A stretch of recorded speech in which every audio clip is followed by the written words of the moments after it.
Hey y'all, welcome to the second edition of Hunker Down with Harry. I'm Harry, hunkering down in my basement. My wife Jill and my youngest daughter Shar are somewhere in the house. Shar is probably either watching Rick and Morty or The Office or cleaning her room, which is apparently like a month-long process. So I'm looking forward to seeing the final result of the room cleaning. And Jill, if we're lucky, is maybe making us something to eat like she did last night. She made this Chinese lettuce wrap thing, which was like beyond good. So, if we're lucky, maybe she's upstairs making us something. That would be very cool. I'm joined in the studio behind the camera by my two eldest daughters, Georgia and Kate. Georgia is filming and Kate is acting as segment producer. Both of them are executive producers of the show. So just like normal, I have to do what any female in my house tells me to do. And if I follow their rules, then I'll be totally fine. So let's talk about something that I think we're all doing a little bit more of than normal, which is binge watching.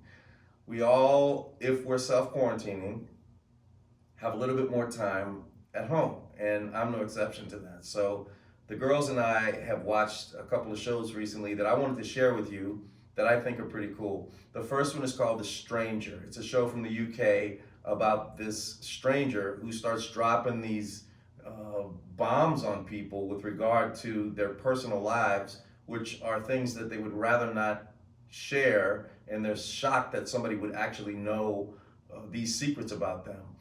And it's like amazing for binge watching, because at the end of every episode is this ridiculous cliffhanger that makes you so frustrated because you have to watch the next episode. And the woman who plays the stranger, Kate, what is her name? Hannah John Kamen. Hannah John Kamen. She is awesome. And the guy, the lead in it, who's the first person to get this secret revealed to him, what's his name, Kate? Richard Armitage. Richard Armitage. He's fantastic too. So we really like that show as a family. That was good. The second show is a show that I watched with Jill and Kate. Georgia and Shar were off doing their own thing. And it's very intense. It's not a family show. Definitely something that you want to watch maybe after the kids go to bed. But it is called Unbelievable. I don't know if you've seen it yet. Very, very intense subject matter about these incredible law enforcement officers trying to catch a serial rapist. It's a true story. Toni Collette plays one of the investigators. What's the name of the other investigator? Merritt Weaver is Detective Duval. Yeah, but what's her name? What's the actor's name? Merritt Weaver. Merritt Weaver plays Detective Duval, and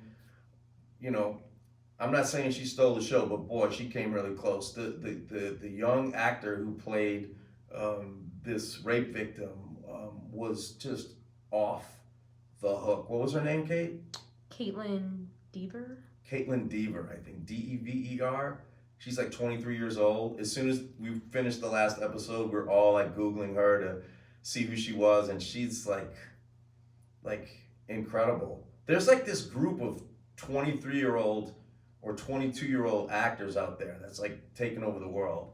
I have to start with my daughter Kate. She's one of those like major multi-talented people who's got like a clothing company, and she's an actor. And then I think about this young woman who was in Unbelievable. I think about a new friend of ours, Isabel Furman, who was in Orphan originally and has done some amazing movies after Hunger that. Games.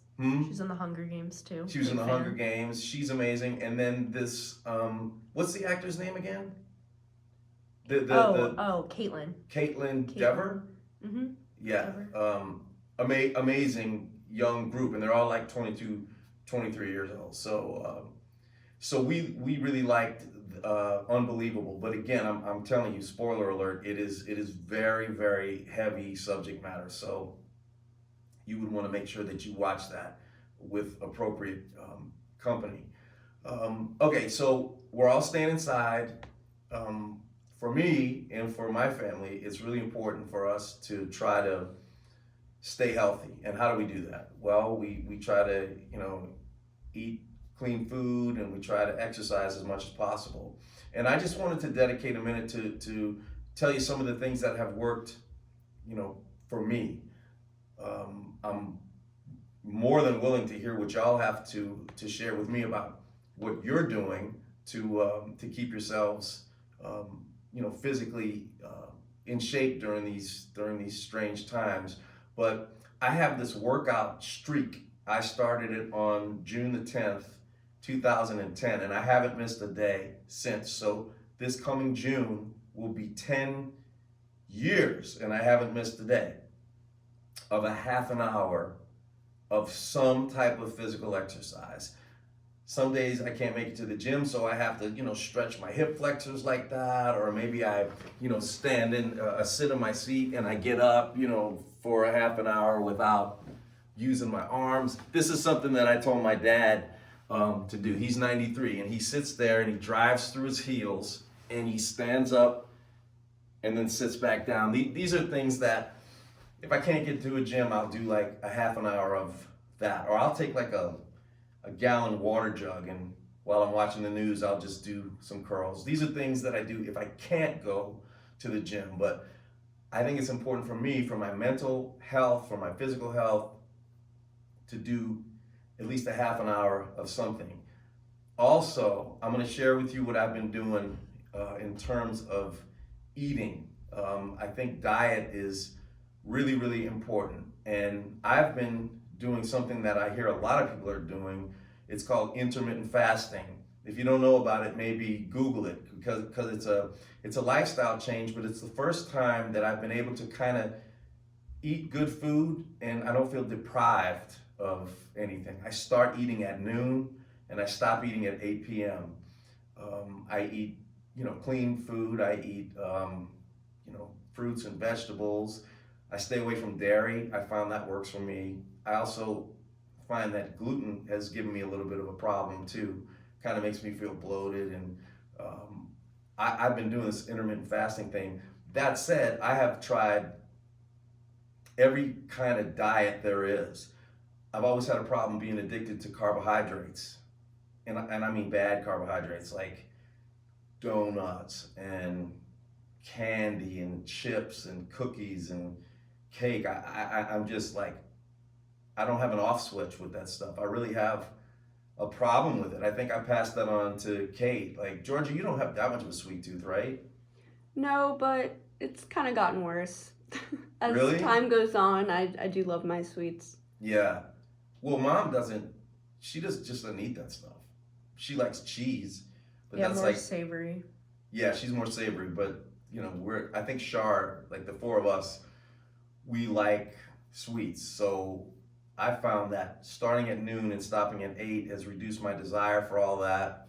Maybe at some point we'll talk about that in more detail, because I've done the Atkins diet. I met with Dr. Atkins in the late 80s. I did that 3 different times. I've done the paleo diet. I was vegan for a year. I was vegetarian for 3 years.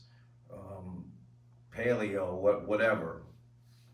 So I'd love to learn a little bit about y'all and what you're doing to stay physically in shape, because this is a really strange time, and I do think it's very important to do something.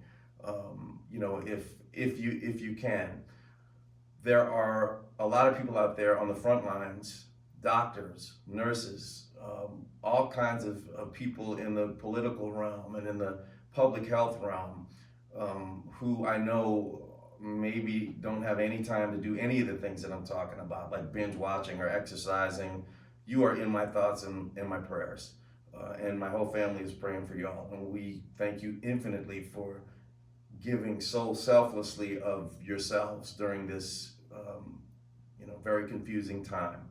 Okay, I'm gonna answer some questions that y'all wrote in about the questions that we got from yesterday's show, the premiere show of Hunker Down with Harry. Were unbelievable, and we didn't have a chance to get to all of the questions, but Kate went through a bunch of them, and now we're gonna do questions with Kate. Okay, Laura Gherkin Gray from Facebook asks, I heard Frank Sinatra was a mentor to you. Is that true? Laura from Louisville.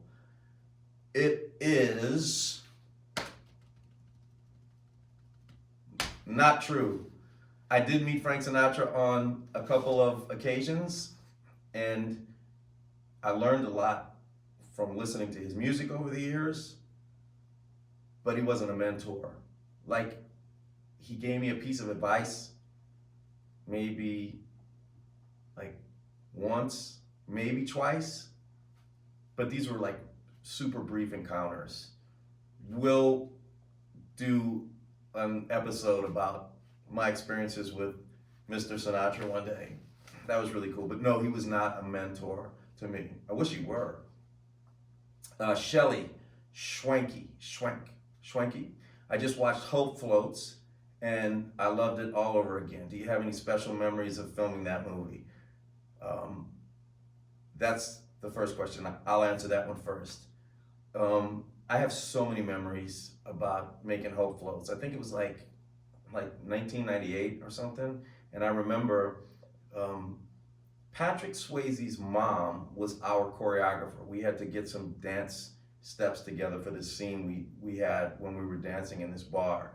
And she suggested that I go out and dance with someone to make it look like I was a really good Texas two-stepper. So she found this young dancer and she said, you guys go out to the clubs and Texas two-step. I'm like, that sounds like a blast. Sounds so much fun. I called Jill, who's from Texas, who wasn't there at the time, and I said, I'm going out dancing with some woman tonight to work on my Texas two-step. She's like, awesome, have a great time. And one of the moves that I was learning was I would take her arm above her head and spin her around. And like I remember Mrs. Swayze like saying like, you have to hold her hand when you want her to stop and then pull her into you and then continue to two-step. I'm like, how hard can that be? So we're in some random, Texas dance club in Austin. And I said, okay, I'm gonna spin this woman right now because I'm the leader and I'm gonna throw this down. So get on the dance floor, we're dancing around for a while and I kind of push her away and I hold her hand up and she's like, wow. And I start to spin her like that and I didn't really know how to stop, So I kind of freaked and she was like, I think she was like a serious dancer. So she was like, spinning, and I let go and she spun right into a Bud Light sign. Just face first into the wall. So learned a lot from that experience. Shelly's second comment is, I'm a breast cancer survivor. Last year held 3 surgeries for me. I'm healthy now, but wondering how your wife is doing. Shelly, God bless you. I'm praying for you as hard as I can. I really, really mean that. Jill is doing fantastic. She is about 1.5 years, I think, or more from her last treatment of radiation, and she was on tamoxifen it's tamoxifen, right? Yeah, for 5 years, which is just a nasty, nasty drug. And for all of y'all watching that have been the spouse or a parent or a child of someone with cancer or somebody that went through it yourself, it just sucks. It really, really sucks. And I and the girls just did whatever we could to make Jill as comfortable and positive as we could. And we prayed a lot and did what we could to get Jill through it. And we were really blessed that she was able to make it through it. But I'm praying for you and that you win this battle with this ugly disease. And anyone else who's at home, it's awful enough that you're dealing with that, and now we have to deal with what's going on the outside world with COVID-19. So all of y'all are in my thoughts and prayers. Okay. Leslie Krakunas, I think, says, what do you do as a family in spending time together? Do you have animals or any of your girls musical? Well, now we do a lot of binge watching. We play bananagrams. We like to spend time in the kitchen. This morning, Kate had an eventful experience with some Irish oatmeal in which she made a recipe she swore by, which was different than the recipe I would have used. I would have used 2 cups of Irish oatmeal and 8 cups of water, but Kate just kind of winging it, kind of eyeballed it, and the consistency of the oatmeal. Are you mad at me for telling this story? No, it's true. I mean, I'm typically right, but this is the first time. Kate said out of all the times she's made oatmeal, this is the first time it didn't come out right. I think because you and Shar were watching me like a hawk, and I was overwhelmed. Well, you know what? It's the thought that counts. So Georgia had the idea of what were we gonna do with the oatmeal? It came out like Overnight wallpaper. oats, yeah. You put like milk with it, and then you put it in the fridge, and then in the morning it's. Oh, like soaks up all the milk and stuff? Yeah. What else did you put in it? Anything else? Did you put anything? Raisins or something? Bananas? No. Yeah, you can put. Yeah, you different things could. You could in. put whatever you Oh, want. you know what would be good? You know those banana chips? Ooh. Those would be Yeah. good. That Bear, I think is the company, BARE. Those would be good. Or maybe the apple chips. That'd Got be some good. some suggestions in the suggestions. Yeah, we need help with Yeah. overnight oats. And we use oat milk instead, or almond milk instead. Yeah, instead of dairy. Yeah, we kind of cut out dairy in our house. We all feel better because of it. We'll do a segment on that too. Do you have animals? Yes, we have 4 animals. The oldest animal is Lucy. She's a miniature Shih Tzu. She's 12. Next in line is Nola, our cat. She's a ragdoll cat. She's about 8. Then Tuca. Tuca is from the Sato Project. We adopted her from this amazing company. If you haven't seen or heard of the Sato Project, SATO, look them up online. These people are heroes. They go to Puerto Rico all the time and they rescue these dogs. And Tuca's one of those dogs, and she's so beautiful. We love Tuca so much.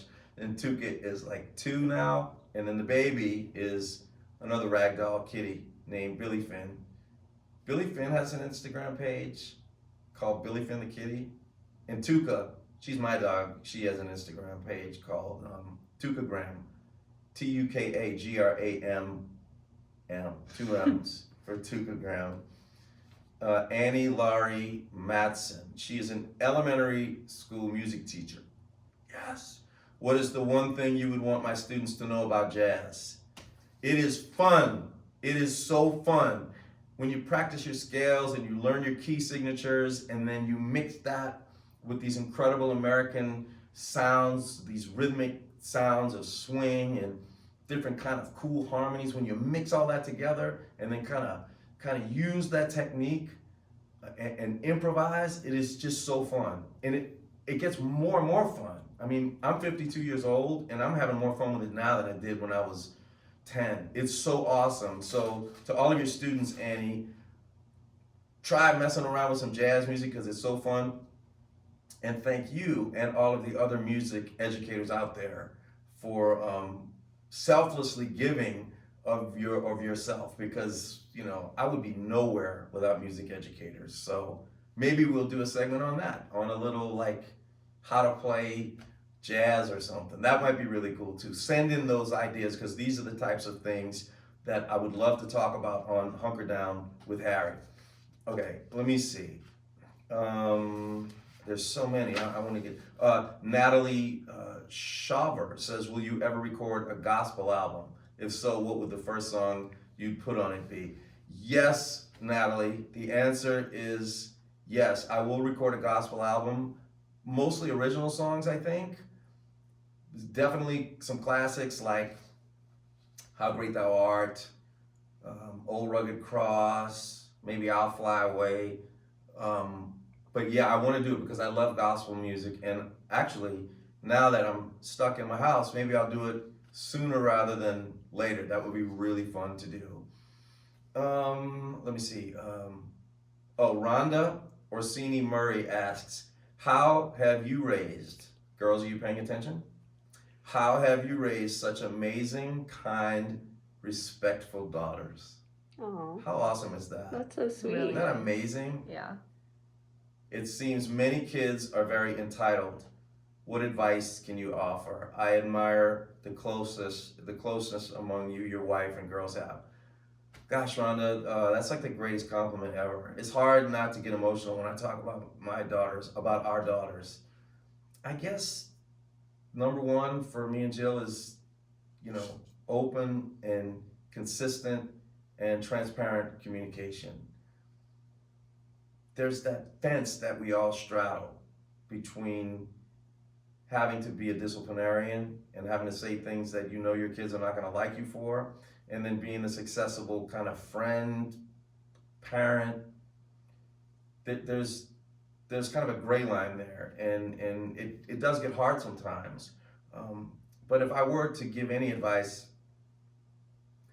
it would be that you're raising these children to be these communicative, driven, brilliant contributors to society.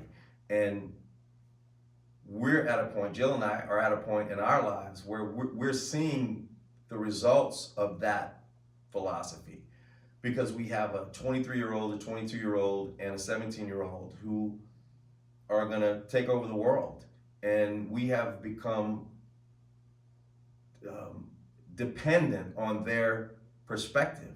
We need to know what they think. It's not like, oh, what do you think? It's not about that. It's, what do you think? I need to know what's on your mind. And they know that. They know that we care deeply about their perspectives. And listen, there's a lot more to it. I'm not the best at articulating it. I'm not a therapist or a counselor, but I can speak from my own experience. And maybe we'll do a whole show on that. I'd love to hear your questions about kids, and we'll compare notes about, kids and parenting and stuff. I think that would be really, really fun. Okay, we have some other stuff to do in this show. Mary Jane Pollock says, what is your favorite snack food or comfort food to eat during this time of crisis in our country? Does your lovely wife Jill allow you to eat away from the table on a TV tray in your man cave? Jill's pretty cool. We do like to eat as a family during this time. We like to eat as a family during any time, but if there is one silver lining that we can find during this pandemic, it's that we love to gather to sit down and eat. And it's not about phones. It's not about kind of eating and walking away. It's like really sitting down and enjoying each other's company. And invariably, before the meal's over, we will have gotten into some funny or heavy or stimulating conversation about something. And I really like that. I really, really like that. As far as my favorite food, Jill is such an amazing cook. She made this Chinese chicken lettuce wraps last night, and she seriously she put 3 pounds of ground chicken and 3 pounds of ground turkey. So it was 6 pounds of meat plus, garlic and soy sauce. And I don't know what she put in it, a lot of ginger. And we just devoured 6 pounds of it, the 5 of us did. So it was really good. But I try to eat clean. Okay, this next one is from sanbull.ock. It says, why have you not returned my calls? I have been calling you every day to talk to you about doing a remake of Hope Floats. Sandy Bullock, is that you? Just kidding. There's no san.bull.ock. That's my little joke. But a celebrity did write in. This celebrity played my daughter in the Dolphin Tale movies. Cozy, voice crack. Cozy Zulsdorf. I love you so much, Cozy. Cozy says, hi, Harry. Big fan. I don't know if you're answering questions tonight, but please answer mine.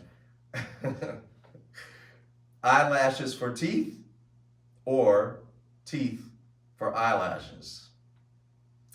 I'd have to say eyelashes for teeth, because teeth for eyelashes would make it really hard to open your eyes. They'd be clinking around.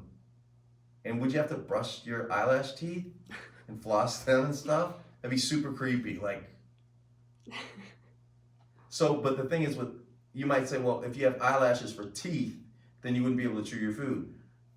I'm a smoothie guy. I could survive on lattes, smoothies, and if there's any kind of solid food that I really wanted, throw it in the NutriBullet. I just throw down on that. So, and it would be a vibe, like when you smile and you have these, you'd look like a, Have to like brush your teeth, Yeah. or like actually brush them. yeah, with a mascara brush. Yeah. Wait, what's the, baleen whales have that. Like, I think they have Yeah. yeah. So, I don't know. Cozy, leave me alone.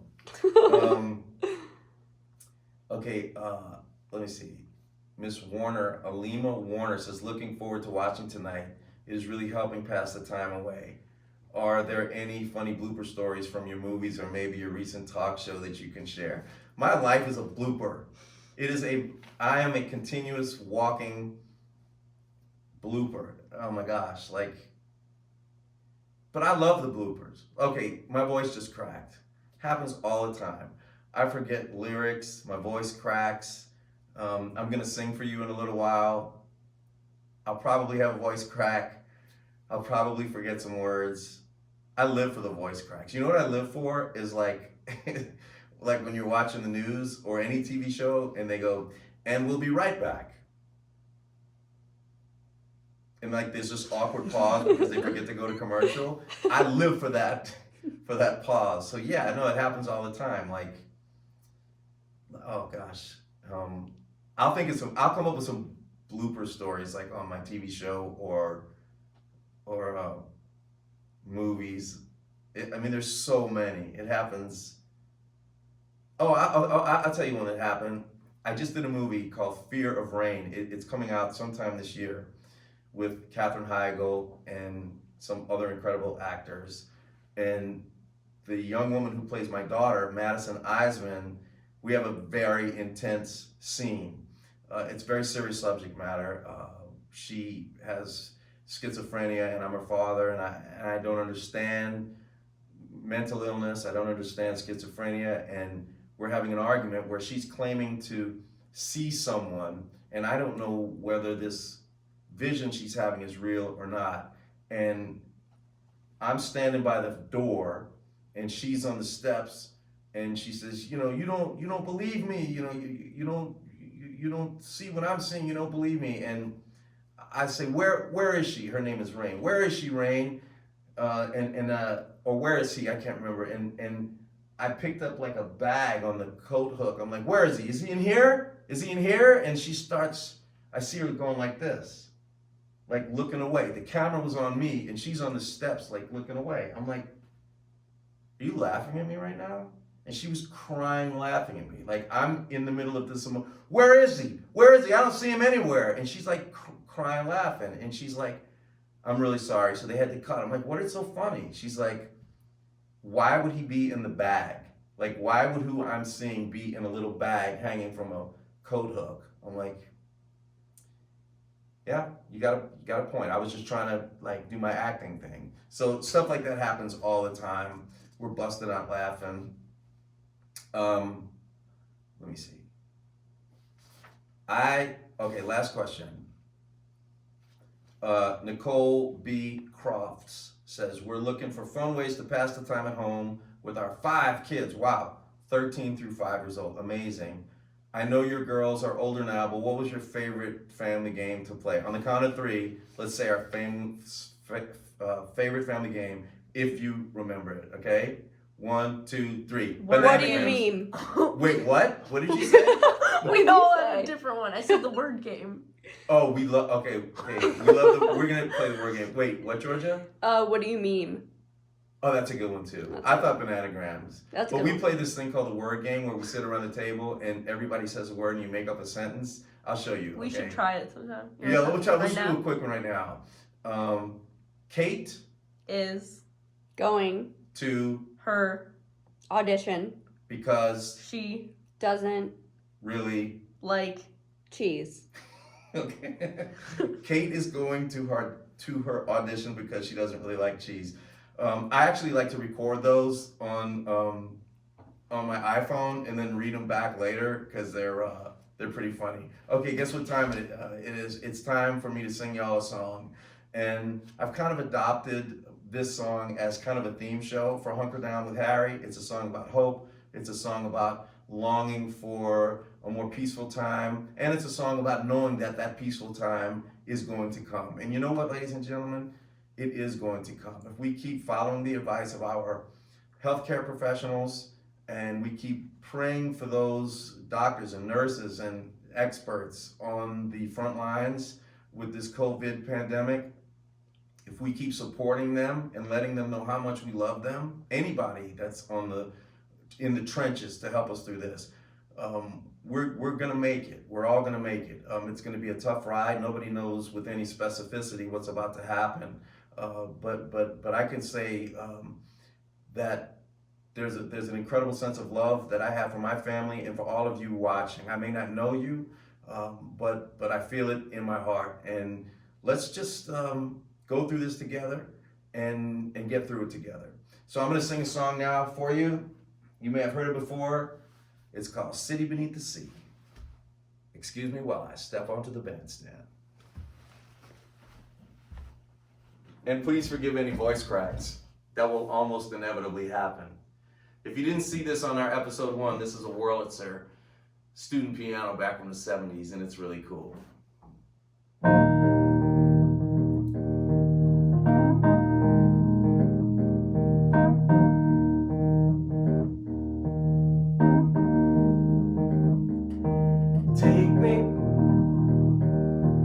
Take me to the city beneath the sea. The river will wrap around me, and the music will let me be. You can find me on the neutral ground, on the corner of Fleur-de-Lis. Please, somebody, won't you take me to the city beneath the sea?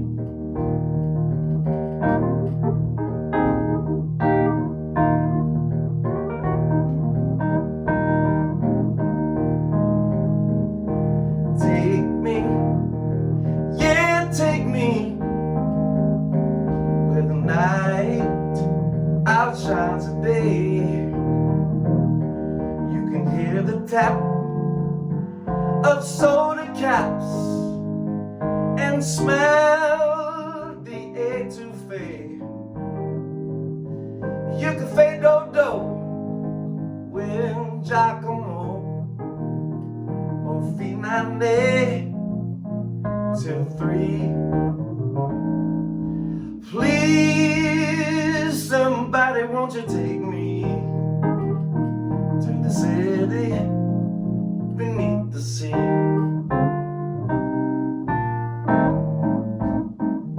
How long can I stay away?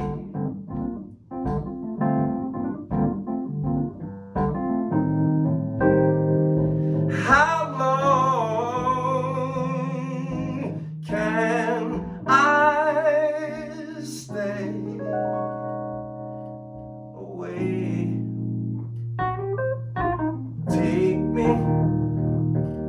Take me to the meters in the Mardi Gras. They bet you where you got your shoes, and they eat their oysters raw. Pork chops dances all night long, but he won't dance for free. Please, somebody, won't you take me to the city beneath the sea? Please, somebody, won't you take me to the city beneath the sea?